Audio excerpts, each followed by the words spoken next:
இப்போ சொல்லாத. இன்றைக்கு வீடியோவில் நம்ம கடைக்கு அபி டிஃபன் சென்டருக்கு கடைக்கு தக்காளி சட்னி வைக்க போகிறோம். அதுக்கு வத்தல் வதக்கியாச்சு, அந்த வீடியோ போடலை. இதில் வந்து வெங்காயம் வதங்கிக்கிட்டு இருக்கு. நான் இந்த தட்டில் 2 தட்டு வெங்காயம் போட்டிருக்கேன். இதில் 1 தட்டு வெங்காயம், 2 தட்டு வெங்காயம், 1 தட்டு தக்காளி போட்டு வதக்குவேன். வதக்கி முடிக்கவும் நான் காமிக்கிறேன். இப்போ இதில் 1 தட்டு தக்காளி போட்டு துவக்க போகிறோம். அதுக்கு உப்பு,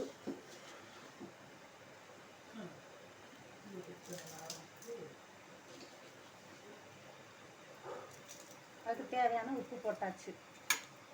இப்போ இதை நல்லா துவக்கி வைக்கணும்.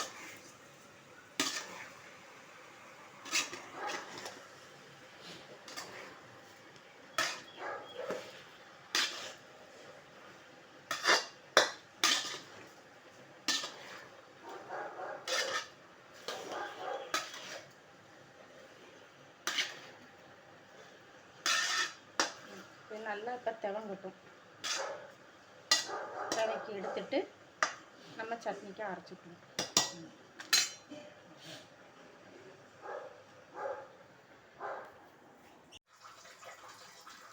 திவக்கி வெங்காயம் நல்லா திவங்கின பிறகு வத்தலை போட்டு நல்லா திவக்கியாச்சு. வத்தலை போட்டு நல்லா திவக்கி எடுத்துட்டு இப்போ நம்ம அரைக்க ஆரம்பிச்சிடுவோம். நான் அரைச்ச பிறகு காட்டுறேன். தக்காளி சட்னி அரைச்சாச்சு. இப்போ உப்பு செக் பண்ணிவிட்டு எல்லாம் கரெக்டாக இருக்குது. இதுக்கு ஒரு தாளித்து கொட்டிடுவோம். அடுத்து தேங்காய் சட்னிக்கு எடுத்து வச்சுருக்கு. தேங்காய் சட்னிக்கு 2 தேங்காய், 1/2 கிலோ பொரிகடலை, 1/4 கிலோ பச்சை மிளகாய், கொஞ்சம் உப்பு எல்லாம் போட்டு தனி வீடியோ எடுத்துருவோமா? இல்லை, இதை அரைச்சி அதையும் சேர்த்து தாளித்து விட்ருவோம்.